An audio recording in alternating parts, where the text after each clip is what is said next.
Hi, my name is Ashraf Ismail, Game Director of Assassin's Creed 4 Black Flag, and I'm very proud to be showing off the Caribbean open world.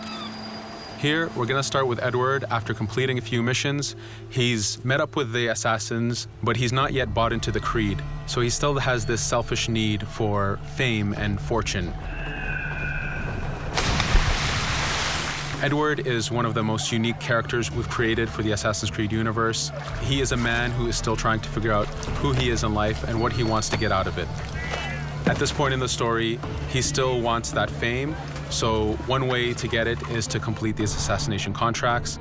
This is a way to make money and to gain a bit of notoriety. So here we go. We have 2 targets to take out, 2 Templar brothers. So we're going to accept the contract, and the world map is going to show us where this contract takes place. So we see here that the contract is actually very close to us. It starts in the village we're in, but as we zoom out, we want to show you the world that we have.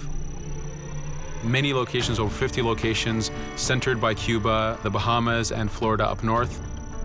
This is a massive world. There's a lot to find and do in this Caribbean Sea.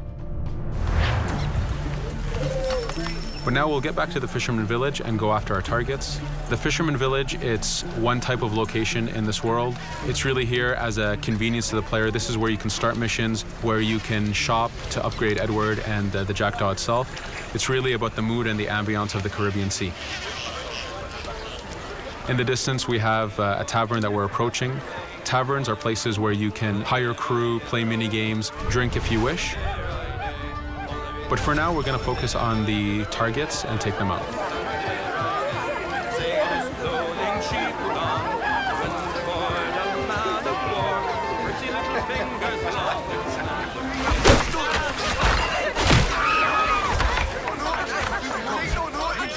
Now that we've taken out one brother, the other one's going to bolt. Just like classic ACs, we can chase him down and take him out that way, but there's many ways to complete this contract.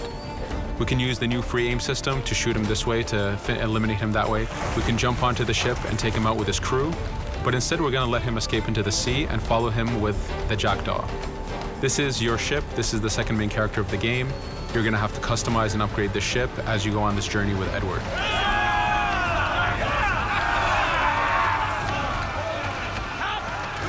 We've seamlessly gone from a ground chase right into a naval chase.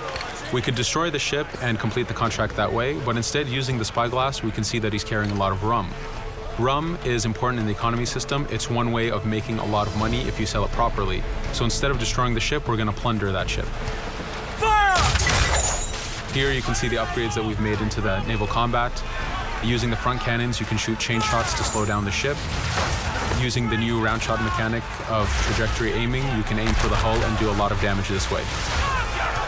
This specific enemy is what we call a frigate. Frigates are the type of ships that you need to destroy as fast as you can, because the longer the fight lasts, the more damage they're capable of doing. We have other enemy types like the Charger or the Man of War. The Man of War is a massive ship capable of carrying over 100 cannons. These are ships that you really need to upgrade to be able to face. But now that this frigate has been demasted, we can start the boarding. Boarding, it's very important. You are a pirate. This is how you gain cargo. This is how you take on ships. So here we can start the boarding from any orientation or angle we wish. The distance even matters. If you get too close, the 2 crews will just jump right into each other. If you start a bit further, you can jump in the water and go in for a sneak stealth attack. We have 2 objectives to accomplish for this boarding. We can take out the captain, and we need to take out some of his crew. So using the swivel gun, we will efficiently take out a lot of the crew. And now we'll go for the captain using Edward's navigation abilities. Here, again, using the new frame system, we have a dangerous enemy on the other side taking out our crew. We can easily take him out with a headshot. So what we see here is that 2 ships have come together to create this 3D environment where, using your assassin abilities to navigate, to be stealthy, you can take the advantage and get the kill by surprise. Now that we've taken out the captain, we still need to take out a few of the crew members to complete this boarding.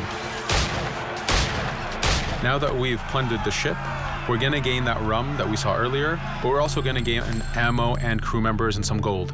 With every boarding, there's 3 options that you can do with that ship. You can gain crew members, you can send the ship to your fleet if you wish, or you can salvage a ship to repair the Jackdaw if you took too much damage in the fight. In this case, since we did well, we're going to send the ship to our fleet. Now that we're back in the Caribbean Sea, we needed to make sure that every minute something is being advertised to the player, something new for the player to do. In this case, we have this uncharted location. These are what we call playas. We have over 75 of these in the Caribbean world. Every playa has something very important for the player to find, something that will help in upgrading Edward or the Jackdaw. So it's in your advantage to explore these locations.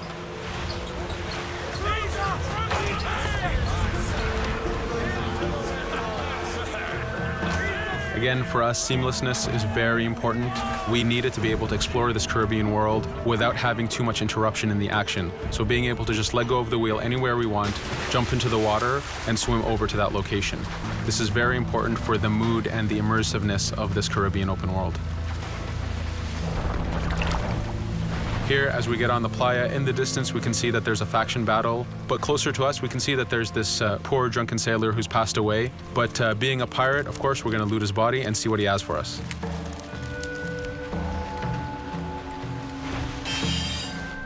So we found a treasure map. This treasure map is asking us to go to an island called Misteriosa. Every time you find one of these, you know that you're going to find a treasure that is linked to the progression of the Jackdaw or Edward, so they are very valuable. Here we're going to take a look at that faction battle. We have a British ship facing off against a Spanish ship. We could jump in and take advantage of this opportunity, allowing each ship to weaken the other and for us to plunder both. But now we're going to make our way back to the Jackdaw. Again, this is the second main character of the game. There's a lot of customization and a lot of upgrading to do on the Jackdaw. You can upgrade all the weapons to fit the playstyle you wish. Now, as we get onto the Jackdaw, we can see that the crew is cheering for us. Edward has a really close relationship with his first mate, Adewale, standing right there, and with his crew. And this is something that you'll see later in the demo, that we can lose and gain crew members. Again, using the spyglass, we can really see the contents of a ship, but you can also assess the danger and threat level of these ships.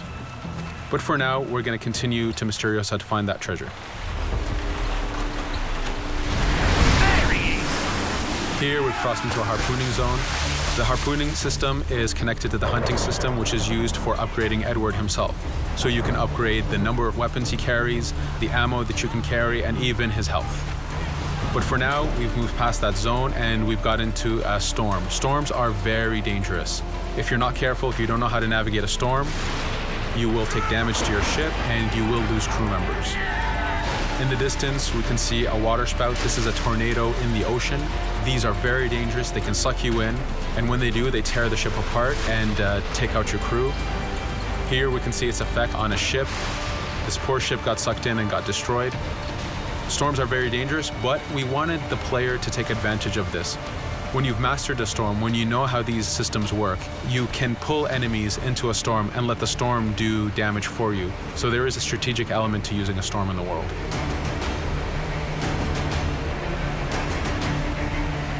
Here we can see that the storm is dying down a bit, but there's still this torrential downpour. It was very important for us to get the real mood of and atmosphere of the Caribbean in the weather cycles and in the daytime cycles.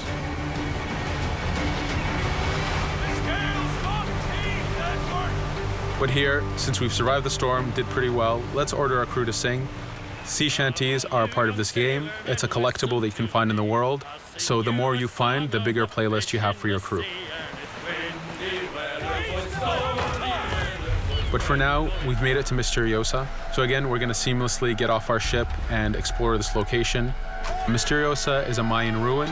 Mayan ruins are heavy with stealth and navigation capacities. There's a lot of treasures and hidden discoveries to be found in these locations.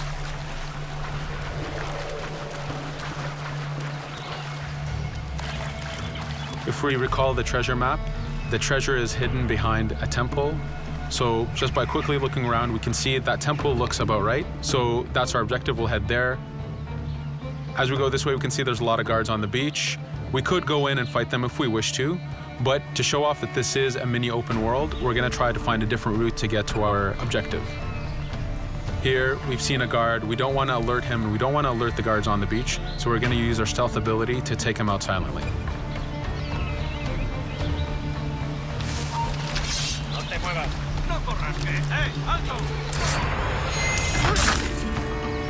With AC3, we were able to push the navigation in the frontier, which means using natural environments like trees and rocks and so on.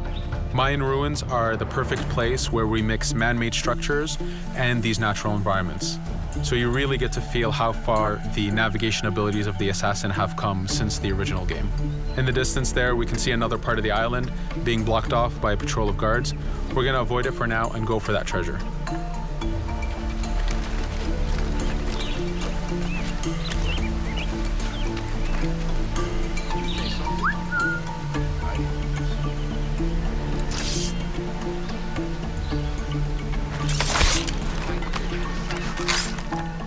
It's important for us to be able to give the players new tools, specifically for stealth. In this case, we have the blowpipe.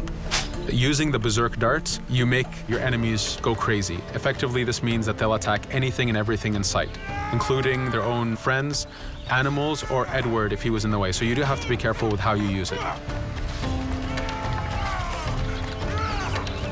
But now that we've caused a distraction, if we happen to fall down there, at least there's already a bit of damage done for us. But using our navigation skills, we're able to get past that area without any trouble.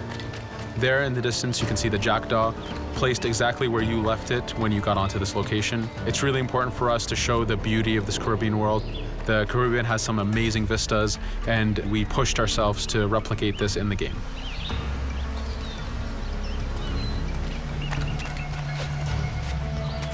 As we continue forward, we can see in the distance there's a couple prisoners that are taken hostage. This is a scenario that you need to use stealth. If you're detected by those guards, they will kill the hostages. So in this case, it's to your advantage to use the environment to figure out how you can take out those guards without being detected. In this case, it's 2 guards, so it's not too hard. There are other scenarios where you have more guards and you have to figure out how you can take all of them out at the same time. Now that we've freed these prisoners, they are more than happy to join our crew. This is just one way of gaining crew members. As mentioned earlier, there's the taverns. There's actually many different setups of gaining crew.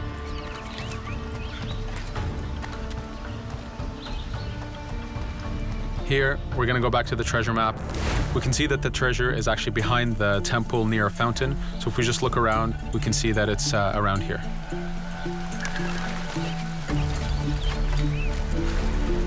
Now that we've found the treasure, what we've actually found is a blueprint. Blueprints are incredibly valuable for the upgrading of the jackdaw. This is how you can upgrade the biggest and most devastating upgrades of the ship. So here we're approaching a reach high point. Just like classic ACs, synchronizing with a reach high point reveals the contents of a location and the map itself. But as an added feature, because this game world is so huge, there are many different locations, this also becomes a fast travel point. So now you can, by synchronizing, now you can come back here anytime you wish to collect those treasures that we passed up a bit earlier. Here we've reached the end of the demo. This was a tease of the open world that we have. We're very excited to be able to show off this game and to let you play it very soon. Thank you for joining us.